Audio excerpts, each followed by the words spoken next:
Let's make a delicious macaroni that is done in 20 minutes.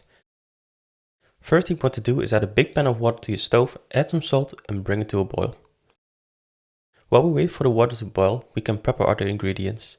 Remove the seeds and stem from a bell pepper and cut into nice cubes. I like to keep them a little bigger so we have some change in texture. Pick a nice big clove of garlic and mince it.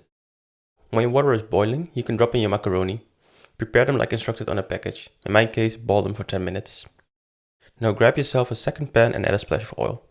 And keep an eye on your macaroni. We don't want a big mess on your stovetop. Now add the bell pepper and garlic to your pan and bake them together until the bell pepper is getting a little soft. Now add your sugo, water, vegetable stock powder. Try to throw it into your pan and not next to it. And add your basil. Stir and let it boil on a medium to low heat for 6 to 8 minutes. After this you want to turn off the heat and add the cream cheese. Stir until it's all mixed into the sauce. Add some salt and pepper to taste. Now, start adding the macaroni in small batches until you're satisfied with the macaroni to sauce ratio. Add the shredded cheese and stir it again to make it nice and creamy sauce. And there you have a tasty, easy and fast meal. Enjoy!